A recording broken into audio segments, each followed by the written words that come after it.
বিচার করতে হবে। 2009 সালে পিলখানা ট্র্যাজেডি, সাগরণী হত্যা, 2013 সালে সাতক্ষীরার ঘটনা, 18 নিরাপদ সড়ক আন্দোলন সংগঠিত সহিংসতা, তরুণ হত্যাকাণ্ড, ওসমানী হত্যাকাণ্ড সহ সকল জাতীয় গুরুত্বপূর্ণ ঘটনা নিরপেক্ষ তদন্ত সম্পন্ন করে দায়ী ব্যক্তি, সরকারি কর্মকর্তা, সংশ্লিষ্ট গোষ্ঠীকে আইনের আওতায় এনে বিচার নিশ্চিত করতে হবে। চতুর্থ, দেশের সরকারি বেসরকারি বিশ্ববিদ্যালয়, শিক্ষা প্রতিষ্ঠানে, একাডেমি, প্রশাসনিক পরিচালনা পর্ষদে দলীয় প্রমুক্ত করতে হবে। যেসব প্রতিষ্ঠানে এখনো সরকারি প্রভাবের মধ্যে সঙ্গে সংশ্লিষ্ট ব্যক্তি এবং তাদের সহায়সঙ্গী হিসাবে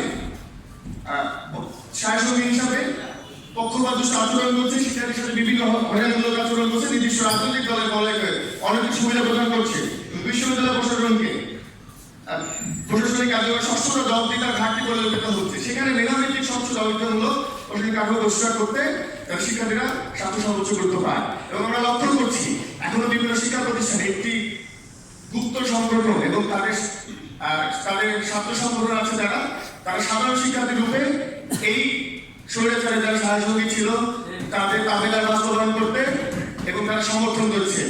এর ফলে যারা প্রকৃত যোগাযোগটা ছিল তারা বিভিন্নভাবে হেয় এবং তাচ্ছিল্যের শিকার হচ্ছে বিশ্ববিদ্যালয় প্রশাসন দ্বারা। পঞ্চমত, বাংলাদেশ বিশ্ববিদ্যালয় মঞ্জুরি কমিশন ইউজিসি কাঠামোগত সংস্কার ও বেসরকারি বিশ্ববিদ্যালয় বান্ধব উচ্চশিক্ষা নীতি প্রণয়ন করতে হবে।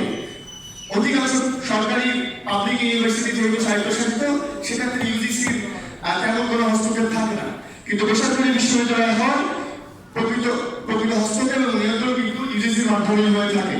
কিন্তু কি নির্মম পরিহাস, দেশে 116টিরও বেশি বেসরকারি বিশ্ববিদ্যালয় থাকা সত্ত্বেও গবেষণা উদ্ভাবন প্রাতিষ্ঠানিক উন্নয়নের জন্য পর্যাপ্ত সরকারি সহায়তা নিয়ে বললে চলে।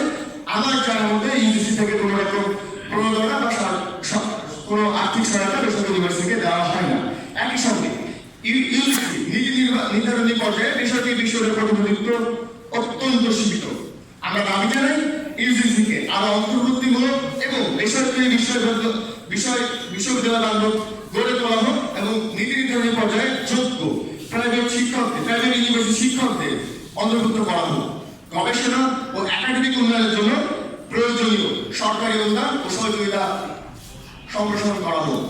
পরিশেষে আমি ব্যক্ত করতে চাই, জুলাই গণঅভ্যুত্থান ছিল বৈষম্যহীন, জবাবদিহিতামূলক ও সম্ভাবনা বাংলাদেশ প্রতিষ্ঠার একটি ঐতিহাসিক গণজাগরণ। কিন্তু 23 মাস পরেও অঙ্গীকার বাস্তবায়নে কাঙ্ক্ষিত অগ্রগতি দৃশ্যমান নয়। নবগঠিত সরকার প্রস্তাবিত আদেশ ও বাস্তবায়নের পর্যালোচনার জন্য প্রায় 90 দিন সময় নিয়েছেন। এখনো 90 দিন সময় আছে অধ্যাদেশগুলো পুনর্বিবেচনা এবং বাস্তবায়নের জন্য। আমরা আশা করি সরকার জুলাই গণঅভ্যুত্থানের চেতনা, জনগণের প্রত্যাশা, প্রয়োজনীয় সংস্কার ও প্রস্তাবিত আদেশ সম্পর্কে সর্বোচ্চ গুরুত্ব দিয়ে এবং বিবেচনা করে কার্যকর পদক্ষেপ গ্রহণ করবে। আরেকটি বিষয় বলতে চাই, জুলাই গণঅভ্যুত্থানের সময় আমরা কিন্তু বিভিন্নভাবে নিগৃহীত হয়েছি এবং অভ্যুত্থানের বাস্তবায়নের একটা মূল অংশ ছিল যোগাযোগ এবং আমাদের দাবি দাওয়া সকলের কাছে পৌঁছে দেওয়া। আমাদের এক একটা ইউনিভার্সিটি এক এক জায়গায় ছিল।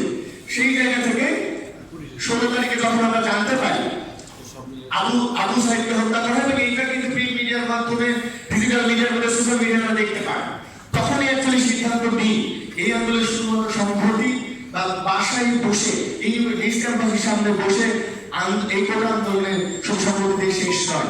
এবার সময় এসেছে 2018 কোটা আন্দোলনে যেটা সম্পন্ন হতে গিয়েও বাস্তবায়িত হয় নাই একটি নির্দিষ্ট গোষ্ঠীর কারণে, এটা হতে দেওয়া যাবে না। সেই জায়গা থেকে আমরা 17 তারিখ রাতে বিভিন্ন প্রাইভেট ইউনিভার্সিটির শিক্ষার্থী এবং বিভিন্ন স্কুল কলেজের শিক্ষার্থীর সাথে আমরা যোগাযোগ করি এবং রাতের সিদ্ধান্ত নিয়ে আমরা আন্দোলনকে কিভাবে স্ট্র্যাটেজিক্যালি মুভ করতে পারি। সেই জায়গা থেকে আমরা 5টা সেক্টরে ভাগ করি এবং এই সেক্টরগুলোর মধ্যে প্রথম সেক্টর ছিল রামপাড়া থেকে বাড্ডা এরিয়া। এখানে AIB, IUB, north university, green university এবং ইউআইবিস এর আংশিক অংশে তারা অংশগ্রহণ করতো।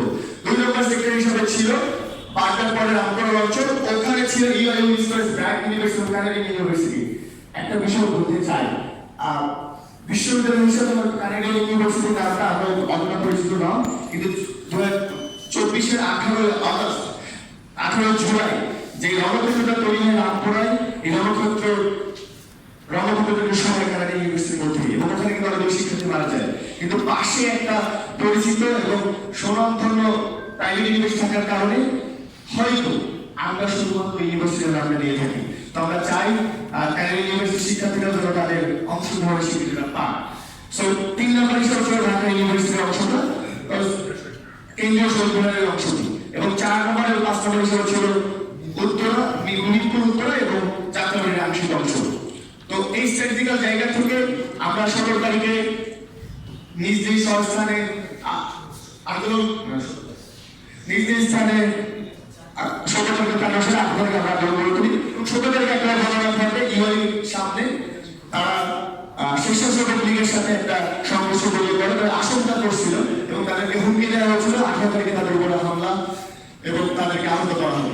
সেটাকে মাথায় রেখে আমরা প্ল্যান অনুসারে আমরা ইউআইয়ের দিকে যারা আমরা রামপুরের দিকে ছিলাম, জিওগ্রাফি চক্রের সামনে ছিলাম, তারা আমাদেরকে যাত্রা শুরু করে পরিশেষে আমরা আমাদের কাছে খবর আসে যে ব্যাক ইউনিভার্সিটির সামনে যে কফি নিয়ে যে জানাজার অংশ একটা ছিল সেটাকে তারপরে আক্রমণ করা হচ্ছে।